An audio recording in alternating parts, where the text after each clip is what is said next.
água não, meu filho. Que água.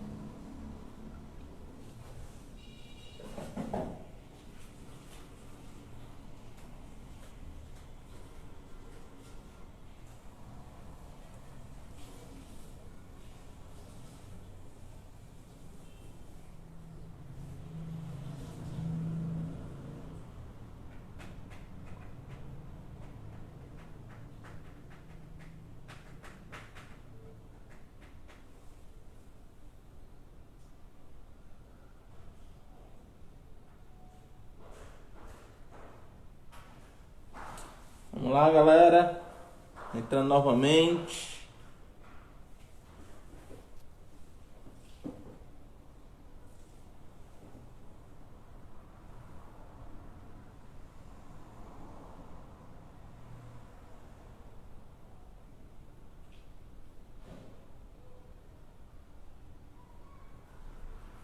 Show!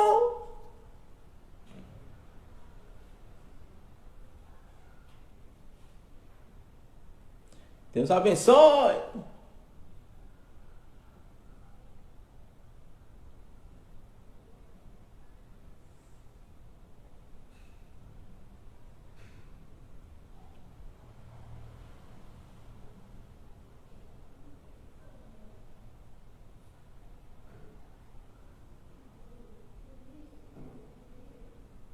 Dani,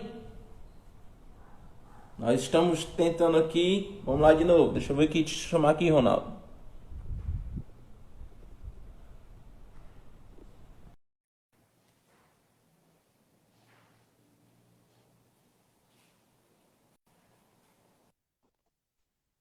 O cara fechado aí. Não sai ainda não. A gente conferiu aqui a câmera, conferimos tudo, tá tudo ok. Saiu aí de olho fechado, né? Você está vendo a imagem. Só ouvindo tua voz. Pois é. Bastante. Tá perguntando. Berenice, nós estamos tentando aqui, certo? O Ronaldo tá aí, certo? Nós estamos aqui tentando ver a conexão dele de imagem. Mas a voz tá ok, viu, Ronaldo? Tua voz aqui aparece bem. A gente conferiu tudo aqui, câmera, a internet, tá tudo ok. Inclusive o celular aqui é muito bom. Meu Deus. Eu vou sair, tu me faz o convite, tem como? Tem. Tu reinicia de novo o celular. Mas aguarda aí. Beleza. Gente, vamos intercedendo aí, vamos orando aí, certo? Tá sendo um complicado, mas vai dar certo. Conceição, obrigado pela presença da Vossa Excelência. Berenice, obrigado. Mérica! Obrigado também, certo? Tivemos falando aí 3 dias com vocês, né, sobre esse tema, depressão, entendeu? E é sempre gratificante falar sobre isso, porque a gente precisamos, né, ter assim, essa sensibilidade por quem está sofrendo com esse problema, que creio que nenhum daqui, ele que está presente comigo e me vendo, me ouvindo, quer passar um dia. A depressão é cruel. E esses dias nós temos tentado aqui elucidar a diferença entre sintomas de uma pessoa que está com depressão, entre causas de depressão. Temos falado que existe essa diferença entre um e outro, né?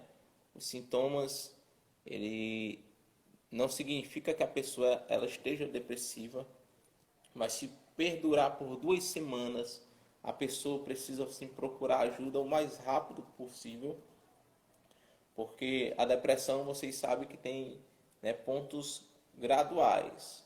Ela pode estar no nível, mas depois pode estar no nível mais profundo ainda. Então, quanto mais rápido a pessoa procurar ajuda, melhor é, né, ela vai ter um acompanhamento do início e isso é muito bom. Falamos para vocês que muitas das vezes, quando um médico psiquiatra ele receita, a gente precisamos tomar o cuidado de não deixar a pessoa ficar dependente da medicação, porque gera outros problemas, e nós vamos ver isso aqui com o Ronaldo, certo? E a gente precisamos ter esse olhar clínico, gente, esse olhar sensível. E causas da depressão, existem causas sutis, mas também existem causas graves. Uma das causas da depressão é quando a pessoa ela fica ressentindo alguma coisa que aconteceu na sua vida. Particularmente pessoas que vivem apenas olhando para trás, né, elas são mais fáceis de ter depressão por conta disso. E uma coisa é um soco só uma vez. Outra coisa é vários socos no mesmo canto com proporções maiores. O que é que acontece? A pessoa, vamos lá, vai dar certo em nome de Jesus.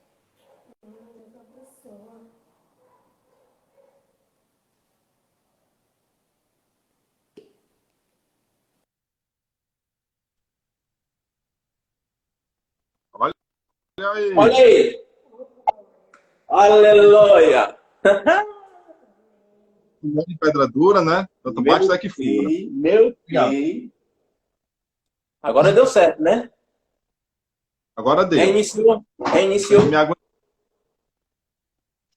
Foi o aparelho, reiniciamos o aparelho.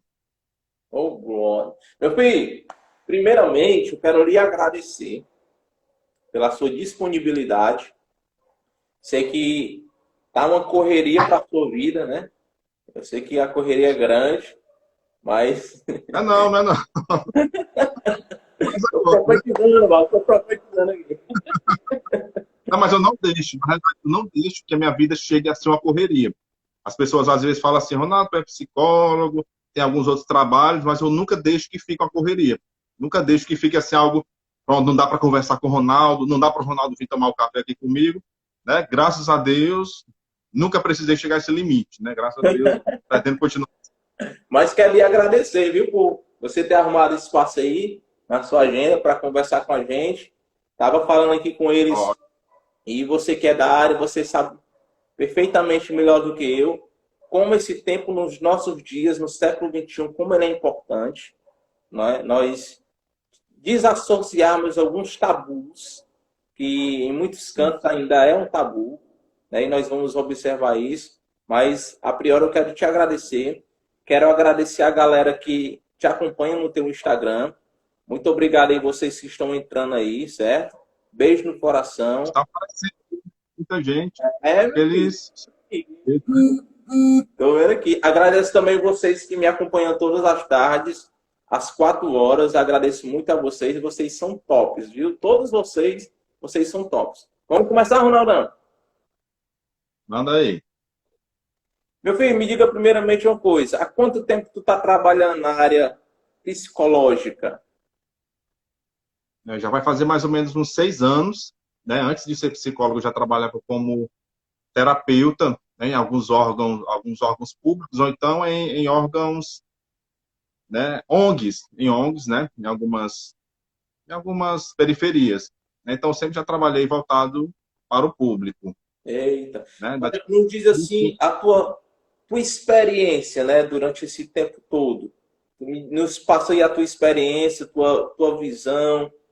Desde já aproveito, né, o que levou a pessoa, Ronaldo, a estudar psicologia, a se formar em psicologia. Nos fala esses pormenores. Eu acredito que a vocação, né? Eu costumo dizer que a gente é escolhido, aquela identificação, né? Sempre gostei. Na realidade, eu detestava pessoas. Até meus 13 anos, eu odiava as pessoas.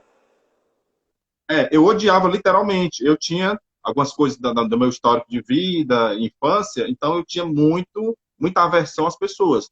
Inclusive, eu brigava bastante, né, xingava, dava muito contato social. E depois de encontro que eu tive, né, na minha fé mesmo, foi transformado. O que era ódio virou amor. Até hoje não consigo mais deixar de trabalhar com pessoas, prefiro pessoas, do que qualquer outro tipo de coisa, tecnologia, animais, qualquer outro tipo de coisa, né? É dom mesmo, porque as pessoas dizem que não é fácil estar com pessoas, né? Com certeza. O que mais te marcou nesse período de experiência de psicólogo? O que mais me marcou, eu passei uns 3 anos na rede Apivida. Trabalhei na Apivida até o final do ano passado, e lá, entre atendimentos e triagens, a triagem é aquele primeiro contato com a pessoa para saber o que ela está passando. Então, perdi a conta de quantas pessoas passaram por mim. E as pessoas me procuravam bastante. O maior aprendizado que eu tive nesse tempo lá, que eu recebia muitas pessoas, assim, assustadoramente mesmo, eram muitas pessoas, é ter a noção de como é que está o mundo hoje. Se eu não tivesse um equilíbrio para trabalhar a questão da saúde emocional, eu já teria, né, estaria hoje no tratamento mais pesado, porque assim, deu para ter uma ideia de como está o nosso mundo. O nosso mundo não está bem. Foi lá que eu consegui fazer uma pequena análise minha mesmo, uma pequena amostragem ou visão de mundo sobre como é que estão as pessoas, como é que está esse mundo. Como é que estão essas pessoas que todo mundo vê sorrindo, todo mundo vê indo para a igreja, todo mundo vê aquela pessoa trabalhando, se esforçando, e a gente conseguir ver um pouco a alma das pessoas. E muitas vezes o psicólogo, alguém que trabalha com aconselhamento, consegue alcançar isso, né? Então, o maior aprendizado que eu tive nesse mundo, e assustadoramente, é ver o mundo melhor. É ver que o mundo não é isso que a gente está vendo, é ver que o mundo não é isso que as pessoas demonstram no seu cotidiano, nas redes sociais. Simplesmente as pessoas, em algum momento, elas têm que vestir uma fantasia ou se colocar algumas máscaras para dar conta do cotidiano, que é bem desafiador, né? Então, é isso que é percebido na clínica. É uma coisa que quem é um terapeuta, um psicólogo, tem o privilégio de conseguir as pessoas se abrirem para você, mostrar realmente como a vida delas estão.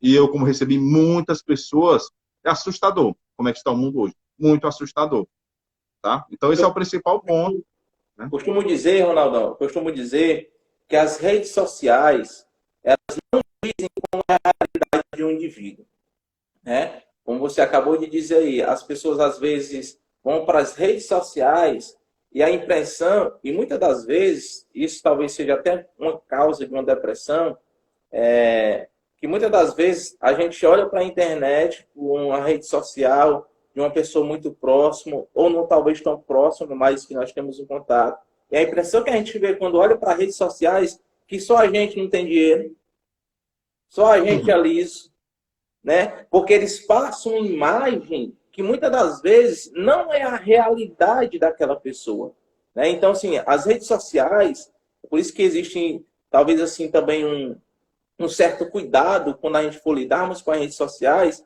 porque a gente precisa ter esse olhar mais abrangente, né? E entender que isso aqui não vai definir como é a vida da pessoa. Você concorda com isso? Isso. E quando a gente fala de redes sociais e em se tratando de depressão, que é o tema aqui, o Brasil hoje é um dos países mais solitários, é um dos países que mais sofre de solidão. Por isso que eu lhe digo, tudo que a gente tem visto, o que a gente imagina que o nosso país, que as pessoas do Brasil são, não é uma realidade. São várias pesquisas que mostram que o Brasil é um país solitário. É um dos países que mais consome redes sociais do mundo. Um país que consome muita rede social é um país que está em busca de aprovação, em busca de um auto-reconhecimento. Então, as pessoas estão mostrando muito isso nas redes sociais. Eu sabia que quando a gente entrasse nesse isolamento, a gente ia ver essa explosão nas redes sociais. A gente ficou sem o estímulo social. O nosso cérebro é um cérebro social. Ele foi criado, né, seja lá qual seja a sua perspectiva, né, tem gente ateu aí que está entrando, diz, Ronaldo, né, tem gente que darwiniano, que gosta, não, seleção natural, né, aquela coisa toda da ciência, né? Então, independente de qual seja a vertente, o nosso cérebro foi criado para socialização. A gente veio agora para esse isolamento social, isso começa a explodir, começa a ser evocado dentro de nós. Eu já sabia que a gente ia ter essa explosão na internet, porque a gente ficou sem o retorno social, né, o reforço social, e acabou que as curtidas vão propiciar isso. É tanto que eu brinco com algumas pessoas, eu nunca vi tanta gente dançando na internet. Para você ver como fica uma coisa teatral, uma coisa circense. Né? É o tal do TikTok, né? Pessoas que estão tirando os seus uniformes, os seus trajes, estão lá dançando, e é muito daquele daquele que você fica um gesto assim, né? Bumerangue, né? Então, assim, as pessoas estão procurando uma forma de chamar a atenção, né? Isso é um fator bem interessante, pode ser conversado assim em outro momento, mas está tendo essa explosão e a rede social ela mostra muito isso. Como a gente, as várias pesquisas mostraram que o Brasil é um país da solidão, é um país solitário, então essa evocação pela internet, pela busca pelas redes sociais, né, é um grande indicador disso também. Tá? Existe alguma orientação de vocês da área, né, psicológica em orientar uma pessoa depressiva na questão da depressão em relação às redes sociais? Porque veja o seguinte, Ronaldo, a nossa Constituição diz que esse aparelho celular ele faz parte da interação social do indivíduo, né? Uhum. Mas eu coloquei 2 pontos. Qual é a orientação de vocês da área em orientar a pessoa que tem isso aqui como um refúgio, certo? Tem isso aqui como um refúgio. O que é que vocês orientam ela? Não entrar muito nas redes sociais. Como é que funciona essa parte da orientação para quem está depressivo? Certo. Geralmente a pessoa, quando está com depressão, ela já tem um pensamento negativo muito grande a respeito de si mesmo. Baixa autoestima, pensamento que não vai dar certo. Como as redes sociais é um mundo que as pessoas geralmente vão mostrar aquilo que está dando certo. Por exemplo, as pessoas costumam pegar um prato, se vai ali no Coco Bambu, o prato deu ali R$ 200, a pessoa tira a foto do prato e tira a foto da nota, R$ 200. Né? Depois ela vai para casa ali, está com arroz com ovo, ninguém tira a foto do arroz com ovo. Olha aqui, graças a Deus eu tenho um arroz com ovo. Porque a gente está vivendo na era da perfeição. Então, assim, a rede social vende a perfeição. Eu tenho que pelo menos parecer perfeito. Não basta, não precisa eu ser. Se eu parecer, isso já basta. Então, nesse parecer, muitas pessoas vão acabar se comparando com aquilo. Uma pessoa com depressão, ou até uma pessoa sem depressão mesmo, se ela não tem o cuidado, a gente acaba se comparando. Até porque as pesquisas também mostram que a maior parte das pessoas que vão para a rede social é para olhar pessoas. 7 entre 10 pessoas vão só para olhar a vida de outras pessoas. E daí olha o que ela veste, para olha... comparação, né? Isso. E neurologicamente isso é uma descarga cognitiva muito grande e desnecessária. Isso traz um prejuízo cognitivo muito grande, tá? Mas quando o paciente está com depressão, a gente costuma começar a fazer ele focar em si mesmo. Porque o mundo vai trazer muita, principalmente rede social, vai trazer uma ilusão, né? Pelo menos na maioria dos casos, não são todos, né? Mas traz uma ideia de que ela vai provavelmente se comparar, vai imaginar uma pessoa viajando ali, poxa, isso aqui não acontece comigo, só eu que não tenho isso, eu sou feio, então, geralmente não é aconselhado, né? Não é aconselhado a rede social nem para quem não tem depressão. Muitos neurologistas, e eles dizem assim, pô, se você pudesse não ter rede social, não precisaria ter. Porque nunca fez falta para a gente também. A gente sempre deu conta disso. A gente ia na casa de alguns, né? Por exemplo, o que é que está causando tanta ansiedade, tanta depressão? Um dos fatores, a nossa perda do vínculo social. Nós estamos cada vez mais distantes uns dos outros. Quando a gente começa a ficar mais distante uns dos outros, a gente começa a perder o nosso senso de segurança, o senso de comunidade. Quando a gente perde esse senso de segurança, a gente fica à mercê da violência, à mercê da ansiedade, qualquer tipo de medo que vai aparecendo. Por exemplo, até um certo tempo, os muros eram baixinhos. Você, para conversar com seu vizinho, você chegava no portão lá e já falava lá do muro mesmo. Hoje nós temos muros mais altos, temos cercas elétricas e as pessoas têm medo de ficar na calçada. Olha como o vínculo social está sendo quebrado. Hoje, a parentela, até um certo tempo, morava todo mundo perto. Você atravessava a rua, você estava lá na sua tia, na esquina estava lá sua avó, você tinha esse contato social com todos os familiares. Hoje você tem um familiar em Fortaleza, o outro está na Bahia, tem gente agora que vai para o Canadá, para os Estados Unidos. Tudo isso compromete o nosso senso de comunidade. Quando isso vai sendo perdido, a gente vai ficando cada vez mais inseguro. Por isso que muita coisa do cotidiano está afetando a gente facilmente. Os desafios da atualidade, tudo está levando a gente a ser mais individualista. Se não bastasse o fato de a gente estar se afastando uns dos outros, a gente está sendo mais individualista. Então a gente está, né, caminhando por um caminho muito complicado, porque nós fomos criados para a interação. Pode falar. Nessa sua argumentação aí, que é extremamente, puramente verdade, E você pode dizer mais perfeitamente do que qualquer outra pessoa, as crianças, elas são afetadas muito nisso.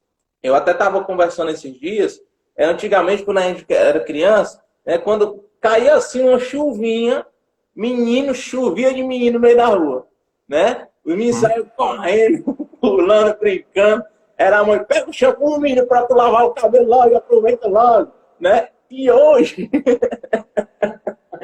hoje a gente não observa isso. As crianças, elas estão muito presas à questão da internet, do celular, do computador.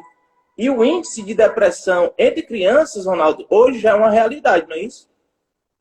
Isso. Outra coisa, as pessoas criticam muito essa geração de jovem e adolescente de hoje. Essa geração não tem culpa de nada.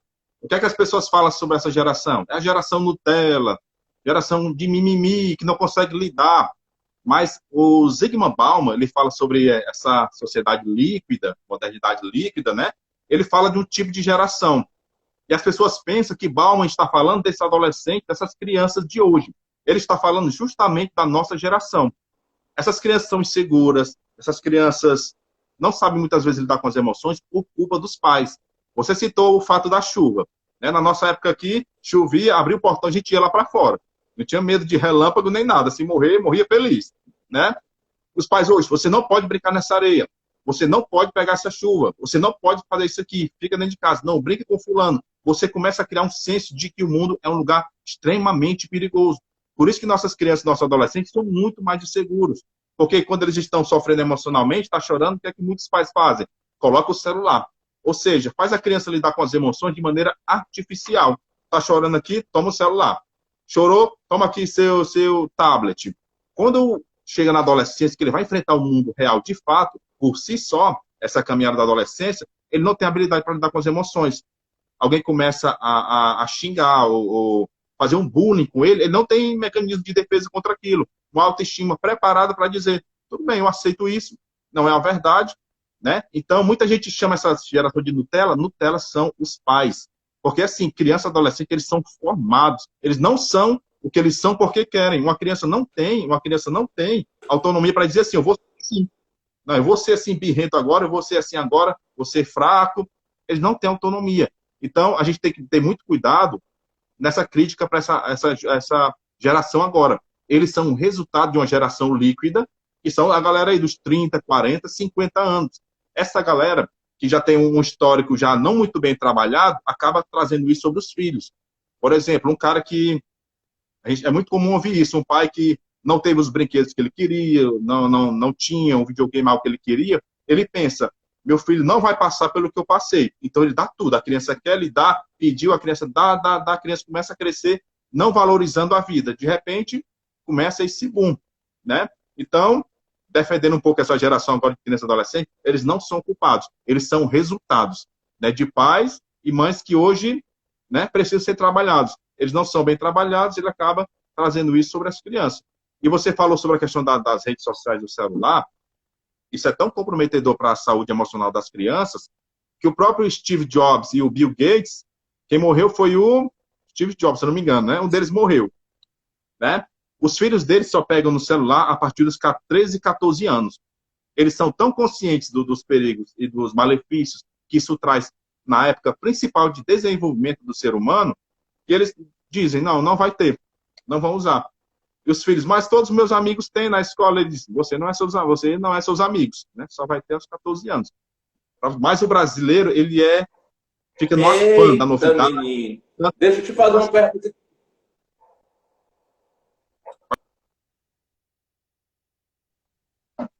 Conclui o que você ia falar. Não, já terminei, pode falar, pode perguntar. Bom, deixa eu te fazer uma pergunta aqui, Ronaldo. Existem, assim, 3 áreas distintas que trabalham com a mente do ser humano, né? Relacionado com a saúde mental do indivíduo. Falem-nos aí a diferença, porque pode ter dúvida de muita gente que está entrando e nos ouvindo, talvez ouvindo pela primeira vez, talvez entrando aqui pela primeira vez. Falem-nos aí um pouco da diferença, né? Entre a psicologia, entre a psiquiatria e a psicanálise. Existem diferenças entre elas, por mais que as 3 elas têm o mesmo objetivo, o mesmo viés, que é tratar o ser humano, a alma do indivíduo. Explica-nos essa diferença. E a área que você trabalha, né? Qual é a área que você atua mais? É. Eu só atuo como psicólogo, né? O psicólogo, ele está focado no ser humano, em trabalhar a questão da sua mente, suas emoções e seus comportamentos. O foco do psicólogo é somente isso. O psicólogo não receita medicamento de maneira nenhuma. O psicólogo não pode, não passa medicamento, tá? É a grande diferença do psiquiatra. O psiquiatra está interessado também na nossa mente, no nosso comportamento, nas nossas emoções. Ele trata com a medicação.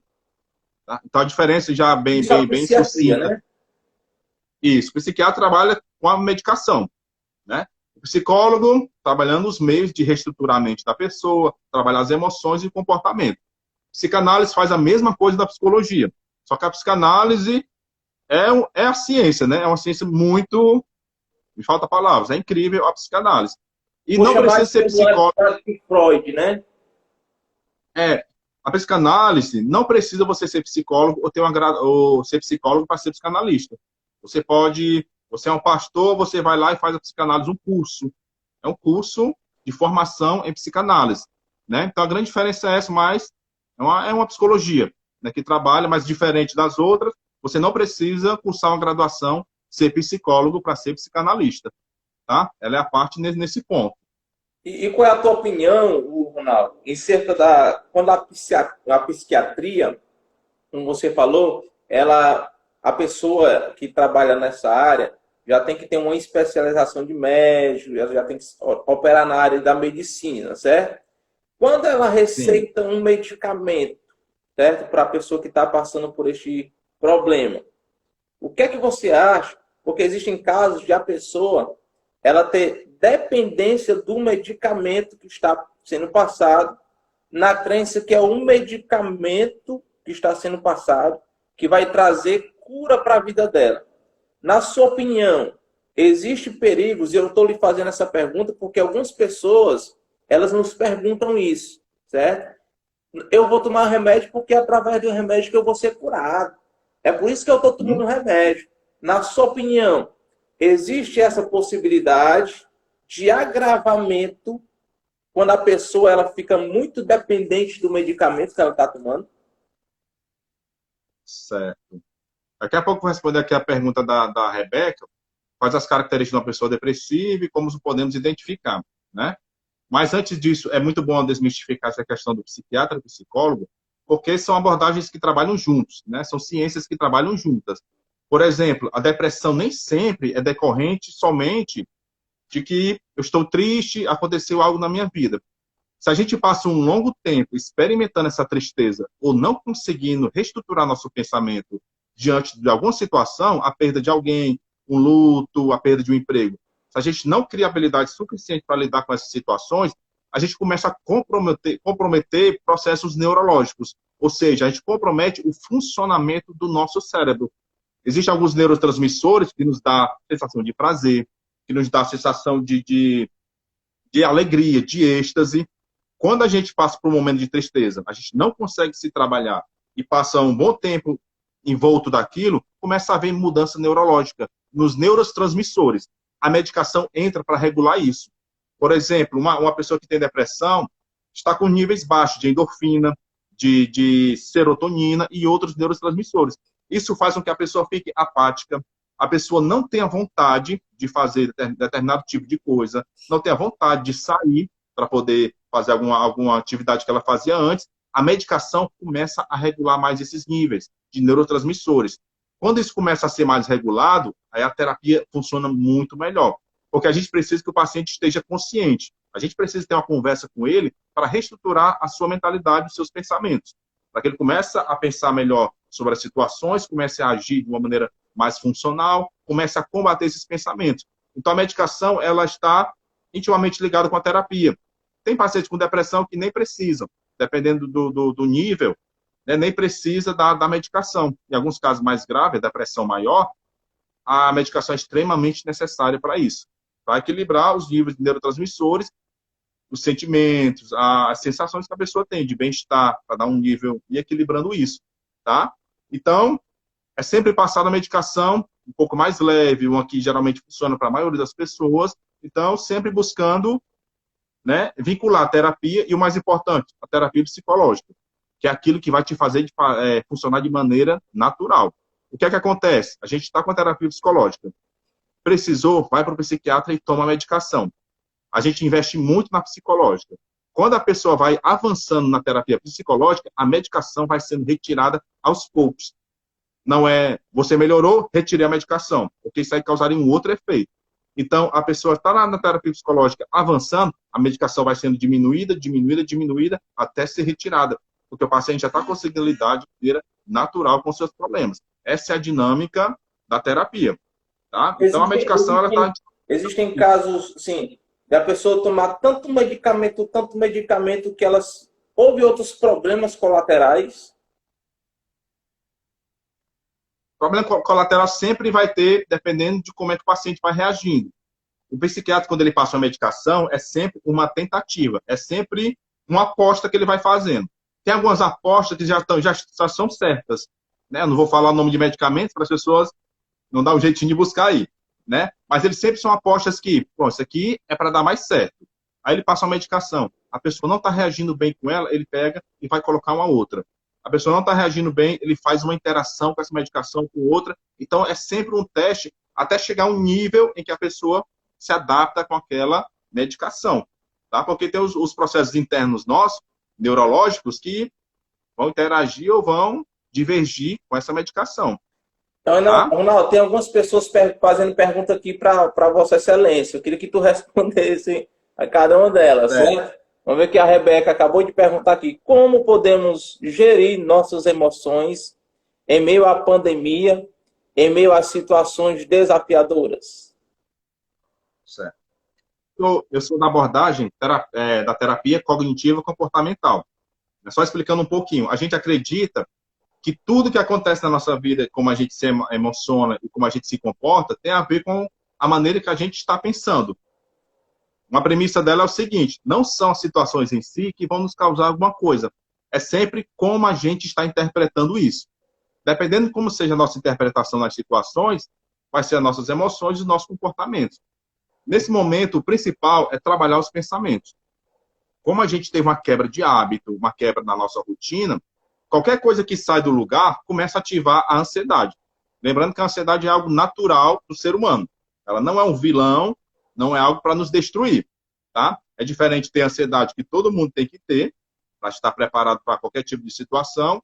E o transtorno é quando a gente não está lidando muito bem com a ansiedade, ou ela já está causando alguns prejuízos, tá? Mas nesse principal momento agora, que a gente está nesse momento do isolamento social, trabalhar os pensamentos. Porque nesse momento vai ser muito comum vir pensamentos catastróficos, pensamentos disfuncionais que vão nos dar uma ideia de que algo vai acontecer, não vamos conseguir e tal, coisa que a gente não tem certeza que vai acontecer. Então, muita gente está acreditando em alguns pensamentos que está dando uma noção de que algo vai acontecer, mas você não tem ideia se aquilo realmente faz sentido, tá? Então, só uma dica para isso, como trabalhar esses pensamentos. Como é que a gente percebe que um pensamento veio e nos deixou mal? As nossas emoções.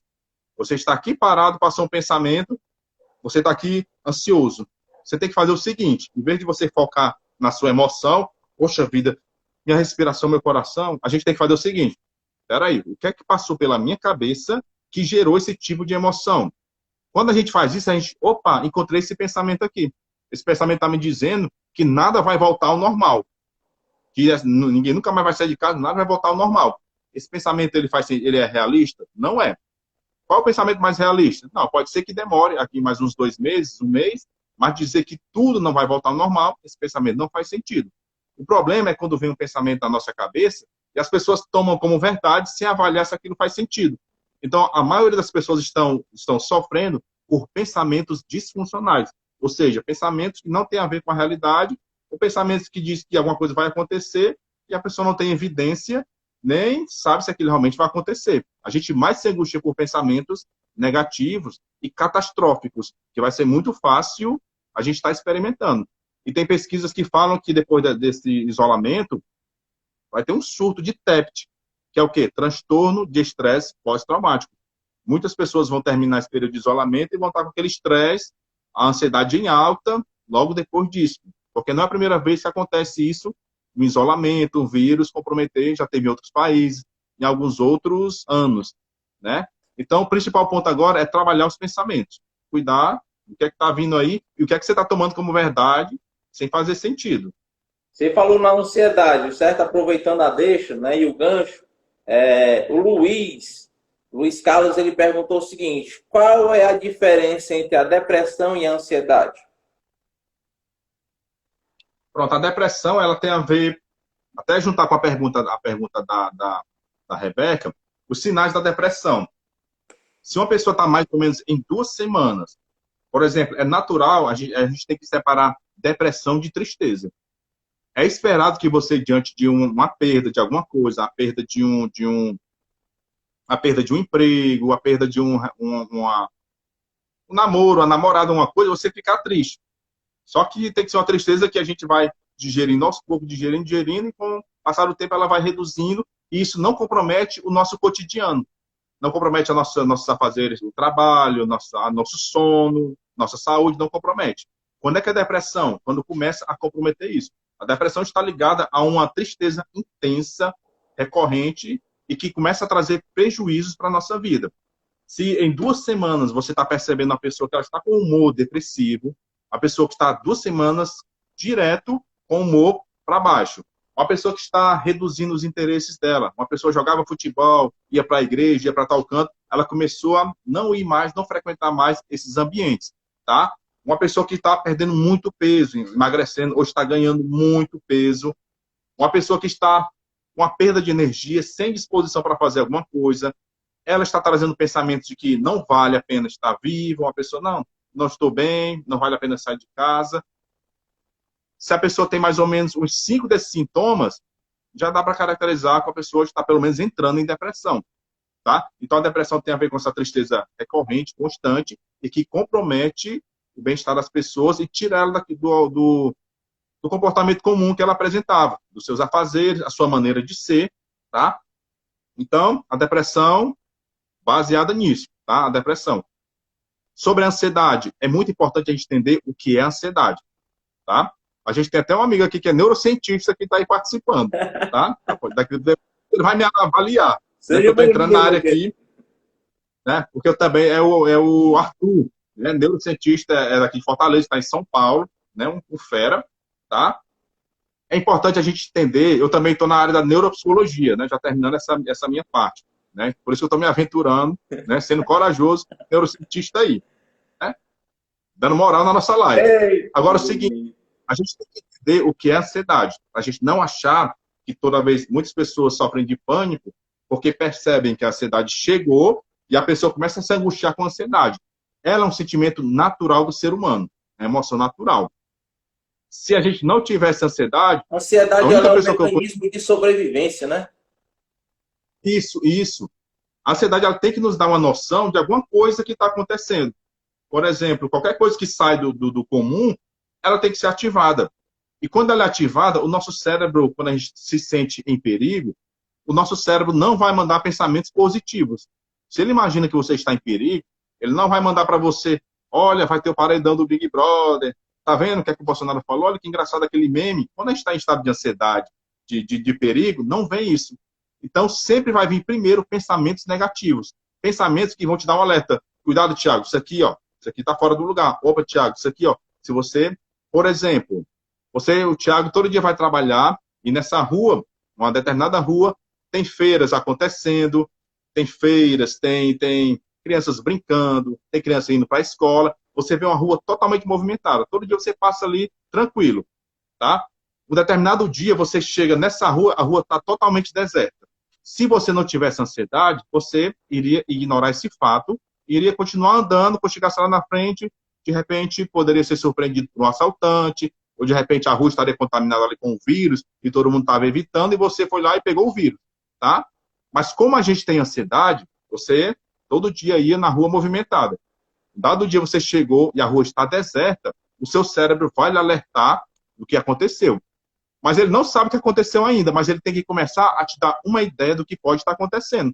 Você chegou ali e viu que a rua está deserta, o seu cérebro manda: Tiago, alguma coisa aconteceu. Será que foi um assalto? Será que foi um arrastão? Será que foi todo mundo abduzido? Será que todo mundo foi arrebatado? Vem tudo isso na sua cabeça até ele te dar uma noção. Aí o que é que o nosso cérebro faz? Olha como o mecanismo é incrível. Se você se vem uma noção de que você está em perigo, começa o seu batimento cardíaco aumenta para bombear sangue para todo o seu corpo, principalmente para os seus braços e para as suas pernas. Por isso que tem muita gente que sente o formigamento. Ou as Por que é que pernas vem tanto isso? Por que é que vem tanto sangue para os braços e para as pernas? É o senso de luta e fuga. Ou você vai para cima, daquele que está lhe ameaçando, ou você vai sair correndo. Tá? Por isso que vem sangue. Por que é importante eu dizer isso? Para quando as pessoas sentirem ansiedade, ela não se angustiar achando que é algo que vai destruir, que vai matar ou comprometer ela. É um sentimento natural quando tem algum tipo de risco. Deixa eu continuar explicando ainda. Teve o pensamento. Aconteceu alguma coisa aqui. O coração acelera, bombeia sangue para os braços e para as pernas. No nosso abdômen aqui, essa região do nosso corpo, é a região onde tem mais sangue do nosso corpo, aqui no abdômen. Então, sai muito sangue aqui dessa região. Por isso que a gente para de peristaltar. Que é o quê? Muita gente pode, né? O estômago vai parar de funcionar, tem gente que faz xixi na hora, ou de repente acontece algumas coisas lá na roupa, né? Porque sai muito sangue daqui e fica bem sensível, tá? A nossa respiração aumenta para que a gente possa ser mais ágil naquela situação. Olha só como o nosso corpo nos preparou para algo natural. A ansiedade, ela não mata ninguém, tá? Desde que, de repente, ela apareça, ela é muito forte, associe com alguma coisa, de repente, você não está bem alimentado, ou algo assim do tipo, tá? Quando é que a ansiedade é problema? Então, deu para entender que a ansiedade é algo natural. Não é prejudicial, é para nos ajudar. Quando é que ela se torna algo prejudicial? Quando a gente começa a se Eu angustiar. costumo dizer, Ronaldão, que quem tem a vontade de casar, isso é uma ansiedade natural que a pessoa tem de se casar um dia, né? De repente, uma preocupação. Né? Mas assim, então, é importante, por que eu estou falando, entrando em detalhes? Meus pacientes, eles entendem tudo o que acontece com ele. Por quê? Porque a gente tem que pensar de maneira realista sobre as coisas. Quando a gente não pensa de maneira realista, quando vem qualquer tipo de pensamento na nossa cabeça e a gente acredita, a gente começa a entrar em estado de ansiedade, pânico, medo, qualquer coisa que vai atrapalhando a gente no cotidiano, tá? Então, meus pacientes, eles sabem, eles saem, e a minha abordagem, a gente trabalha o paciente ser seu próprio terapeuta. O paciente entende tudo isso. Quando eu digo para eles, olha, você sentiu isso aqui no elevador, você sentiu medo de entrar no elevador, porque veio um pensamento que disse assim, se eu entrar no elevador, eu vou morrer sem ar. Vai faltar ar para mim, o elevador vai ficar preso e ninguém vai me buscar. Você acreditou naquele pensamento e foi embora. Mas faz sentido achar que vai faltar ar para você? Por que é que falta ar para você e não falta para todo mundo que está lá dentro? Qual é a sua necessidade de ar? É maior do que a de todo mundo? Que você vai entrar, não tem suficiente para mim. Não faz sentido, né? Então, a pessoa começa a avaliar melhor os pensamentos dela, e isso começa a mudar suas emoções e seus comportamentos. Em suma, tudo está no nosso pensamento, tá? Então, acho que deu para resolver o que é depressão e o que é ansiedade. A ansiedade não é um tipo de problema, ela é comum para nos ajudar.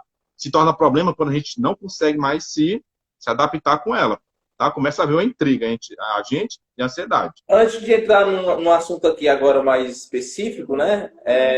De fazer uma pergunta, certo? Eu não sou psicólogo, entendeu? E é a pergunta que eu vou talvez intermediar aqui, talvez a dúvida de muita gente. E esse é o nosso propósito aqui, tá, gente? De trazer luz sobre de como agir se você ou tiver com depressão, ou se algum amigo seu ou um parente seu tiver com depressão, você ter pelo menos uma noção básica. Resumindo, o Ronaldo, eu não sou psicólogo, não sou psiquiatra, nem psicanalista, nem tem pataquado, nada. Certo? Não é nada, né? Então, o que é que eu preciso fazer para ajudar uma pessoa que está depressiva? Logo, já aqui, já enquadrando uma das coisas que a gente tem que fazer, gente, é não criticar a pessoa que está depressiva. Pelo amor de Deus, faça isso não. Né? Não julgue a pessoa que está depressiva. Pelo amor de Deus, faça isso não. O que é que a gente precisa fazer para com o modismo que foi... Isso é besteira, isso é frescura. Ronaldo, o que é que a gente precisa fazer, pelo amor de Deus? Pronto, tem muita coisa. Não fazer muita coisa já é muita coisa, né? Não falar muita coisa, não dizer muita coisa, né? Porque, infelizmente, ainda não está, pelo menos a população brasileira, ainda não está bem trabalhada a lidar com a depressão. Porque é uma doença invisível. As pessoas estão sofrendo na alma, nas suas emoções. As pessoas costumam ignorar aquilo que elas não estão vendo. É por isso que uma pessoa com depressão, ela recebe uma crítica. E, poxa, você é egoísta, você se levanta da cama, eu já enfrentei coisas parecidas, cheguei a esse ponto, né? Então tem muito julgamento com pessoa depressiva. São chamadas de egoístas, muitas vezes. Estão lá porque não querem se levantar ou fazer mesmo, né? Tem as comparações. Primeiro ponto, as pessoas que querem ajudar a pessoa com depressão, é ouvir.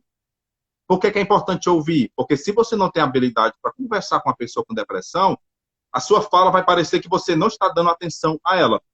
Uma pessoa com depressão, ela está com a consciência dela muito reduzida. É uma pessoa que está até com a parte neurológica dela muito comprometida. Uma pessoa que está com dificuldade de raciocinar.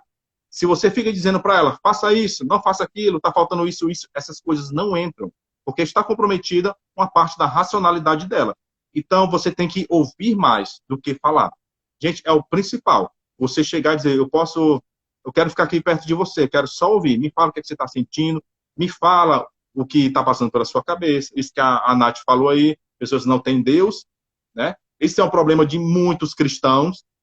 Eu recebo muitas pessoas no consultório, recebo pastores com depressão, já recebi pastores pastores e padres com tendências suicidas, porque tem medo de justamente desse julgamento que a Nath falou aqui agora. Medo desse julgamento de, vão dizer que eu não tenho Deus, vão dizer que é porque eu estou em pecado, vão dizer que eu não consigo, que eu estou sem Deus, eu estou desviado, algo assim do tipo. Eu recebo adolescentes no consultório que só usam manga longa. Passam o dia todo, vão para a igreja ou vão para qualquer canto com a roupa manga longa. As pessoas não têm nem a sensibilidade de estranhar, de olhar assim, ó, por que esse adolescente só anda com a manga longa? Tem dias aqui que está quente demais. Tem dia que a gente fica só de tanguinha dentro de casa devido ao calor, né? E você vê um adolescente todo dia e as pessoas não têm sensibilidade de olhar assim. Tem alguma coisa estranha com essa pessoa. Porque que no calor desse, todo mundo suando, todo mundo de camiseta, alguma coisa, a pessoa está dessa maneira. Nem os próprios familiares. Aí quando o adolescente chega no consultório, muitas vezes ele tem uma religião, aí quando ele tira a camisa, aí ele puxa aqui, tá aqui a pessoa toda cortada de leve, tesoura, outro tipo de coisa. Por exemplo, na região das pernas, é clássico nas meninas. As meninas chegam e mostram um pouco da coxa assim, cortadas.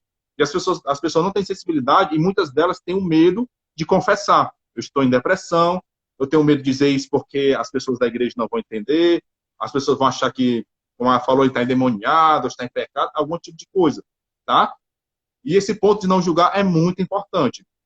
É muito importante a gente entender a nossa composição. Se você entende que você é constituído de emoções, que você tem a parte espiritual, que você tem as suas condições físicas, você vai sofrer nessas três esferas. Todo ser humano ele está suscetível a sofrer.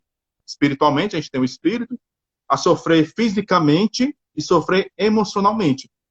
As pessoas aceitam ir ao médico tomar medicação. Poxa, eu estou com dor de cabeça, as pessoas tomam o comprimido, acham isso normal. Né? Uma ferida vai para o hospital normal. Aí quando você está doente emocionalmente, as pessoas começam a estranhar. Poxa, por que tu vai tomar medicamento? Não entende que a nossa composição também é feita de emoções. Tá? Então tem muito esse julgamento que acaba travando, por isso que muitos pastores, e até padres também, já cometeram suicídio. Eles guardaram aquilo para si mesmo. Aquele senso de, se eu falar, pronto, agora vão dizer que eu não sou mais o mesmo, vai ter aquela autocobrança, e acabam dando fim por si só. Tá? Mas o primeiro ponto, tem alguns principais, é ouvir mais e falar menos. Uma pessoa com depressão, gente, é uma pessoa que está caminhando no escuro. É uma pessoa que não sabe mais para onde ir, não tem mais noção das coisas, a gente precisa simplesmente segurar na mão dela. É um dos casos, uma das demandas mais desafiadoras no consultório. Porque a pessoa com depressão, ela literalmente está sem energia. E a gente se trabalha muito, é por isso que tem pessoas que perdem a paciência. Eu também entendo o lado das pessoas que uma hora brigam, poxa, faz alguma coisa, tal, né? Ou tem aquela cobrança, o nível de estresse de quem está próximo. Porque literalmente consome energia. A gente que atende no consultório, depois de atender uma pessoa com depressão muito severa, a gente sai, muitas vezes, com um senso de Poxa, eu tenho que recarregar minhas energias. É muito pesado. É uma pessoa que toda hora vai falar negativamente, não porque ela quer, mas o seu próprio raciocínio está afetado. A sua visão de mundo, a sua visão sobre si, sobre as pessoas, sobre o seu futuro, está tudo comprometido. A pessoa com depressão era como se ela pegasse um par de óculos totalmente embaçados, escuros, pronto, ela coloca esses óculos e vê tudo a partir dele. Tudo é embaçado. Me vejo de maneira embaçada, vejo as pessoas de maneira embaçada, ou seja, é uma imagem e um pensamento distorcido sobre tudo, tá? Então, tem que ter muita paciência. Não é fácil. Eu não vou dizer que é fácil você chegar e dar esse acolhimento, porque não é fácil, tá? Quem está próximo gasta muita energia também. Literalmente, consome suas energias. É muita coisa negativa no momento só. Ouça mais, né? Fale menos. Tem que incentivar de toda maneira ela buscar uma ajuda profissional, tá? Esse tabu está caindo, mas ainda é um desafio. As pessoas têm menos preconceito com a saúde emocional. Ir ao psicólogo, né? Então, incentivar a ficar perto dessa pessoa. Se a pessoa já está trazendo pensamentos suicidas, é cuidar de estar sempre vigilante com essa pessoa. Nunca deixar essa pessoa sozinha. E cuidar de alguns objetos que possam estar disponíveis ali. Facas, giletes, veneno. Em dado momento a pessoa vem o pensamento e ela pensa algo sobre si, ela não vai pensar duas vezes, tá? E não condenar essas pessoas, dizendo que é covardia, que é egoísmo, que é fraqueza dela, né? Outra coisa, ela não precisa da sua opinião, né? Não vale a opinião com a pessoa com depressão. Olha, você precisa de Deus, você está faltando isso aqui, né? Isso é falta de porque você não quer lutar mesmo, você não está fazendo esforço. A opinião não cabe nesse momento, tá? E nem dá incentivo, nem frase de incentivo, né? Levanta a cabeça, deixa disso, pensa positivo, vamos lá, né? Levanta todo dia 3 vezes e diga vencer, vencer, vencer de manhã, que vai dar certo, a vida é maravilhosa. Não entra, não entra, não entra. Eu É só acredito, dizendo. Pode falar. eu acredito que uma das maiores assim, ajudas que a gente podemos dar, além de ouvir, porque esse ouvir é muito trabalho do psicólogo, né? Esse ouvir, prestar atenção, é muito trabalho do psicólogo. E eu acredito que uma das coisas que a gente pode fazer é ajudar a pessoa a viver, né? Tentar ajudar, mostrar para ela, tentar mostrar para ela o valor da vida, como é importante você fazer com que ela se sinta em paz, com palavras de otimismo. Deus é com você, Deus está lhe ouvindo, as pessoas lhe amam. Eu acredito que isso são gestos que não precisa ser um especialista para fazer isso, né? São coisas que a gente pode fazer. Você concorda? Isso. E o principal, estar junto dessa pessoa. Só estar junto já é algo faz uma grande diferença. Porque essa pessoa está sem vínculo social. Ela está totalmente isolada. A gente, quando a gente fica isolado, tem gente que está sofrendo muito hoje com o isolamento social, porque está sem esse estímulo que a gente precisa. A gente precisa de um abraço, a gente precisa, por mais que alguém diga, eu não quero reconhecimento de ninguém, a gente precisa que alguém diga, um chefe, muito bem, olha, bom trabalho. A gente precisa do recurso social, da interação. O nosso cérebro precisa que a gente esteja vendo pessoas, interpretando emoções, interpretando as afeições. Nosso cérebro se alimenta muito disso. É por isso que muita gente é viciada em rede social. Porque lá só quem te vê são pessoas. E o cérebro gosta de pessoas, então ele vai estar olhando lá toda hora, vicia, né? Então, assim, estar próximo dessas pessoas é o fundamental. Tem uma coisa que eu dei uma palestra numa igreja. Eu falo isso em quase todas as igrejas quando me chamam para palestrar, para conscientizar a igreja do trabalho com a questão da saúde emocional. Eu digo assim para eles, até um certo tempo, quando alguém deixava de ir para a sua igreja, bastava 1, 2 cultos que a pessoa não ia, juntava umas 4 pessoas, botava a Bíblia embaixo do braço e ia visitar essa pessoa. Quando chegava lá, eles sentavam com essa pessoa, tomavam um café lá, eles liam a Bíblia, oravam, davam um abraço ali e tinha um momento de acolhimento. Hoje as pessoas, boa parte, quando alguém pode passar até 1 mês, 2 meses, poucos são aqueles que vão atrás. É uma prática antiga, que inclusive eu recebi visita de pessoas que chegaram, conversaram, e só aquele acolhimento fazia muita diferença. É uma prática que tem que ser retomada na parte religiosa, no social mesmo. É porque nós estamos tão voltados para si mesmo que isso não faz mais falta. Se eu estou em um ambiente que eu estou me abastecendo, que está fazendo bom para mim, que se dane o outro, né? Quando a gente não pensa no outro, a gente literalmente está dizendo assim, não me importo que se dane, tá? Então, até um certo tempo, você que é líder de jovens, né, que é da parte da religião também, é uma coisa que você deveria ser evocada, né? Que é o quê? Essa visita, esse contato com as pessoas. As pessoas estão carentes de contato social, né, de vínculo afetivo, tá? E isso está cada vez mais perdendo, e isso entrou na religião também. Que é a que prega muito o amor, que prega muito o amor ao próximo, prega muito a unidade, a comunhão. Isso está muito restrito, às vezes, ao ambiente em que você se reúne ali religiosamente, e depois sua semana é totalmente diferente daquilo. Então tem que ser resgatado isso, essa humanidade, essa comunhão, unidade, esse vínculo, que neurologicamente também é uma coisa que o nosso cérebro cobra, né? Ele cobra esse vínculo social, Gente, tá? a live está quase para se findar, né? Papai, Nossa, como foi gostoso, viu, Ronaldo, essa conversa aqui contigo, viu, cara? Como foi prazeroso. Coisa muito. Acredito que vocês também aí amaram esse bate-papo com o Ronaldo. Nós queremos marcar pelo menos uma segunda parte. Como é que Deus vê essa questão, né? É algo que a gente precisa aclarar também para as pessoas, né? A gente não sabe como Sim. é que vai estar a disponibilidade do Ronaldo. Amanhã você tá livre, meu filho, tá?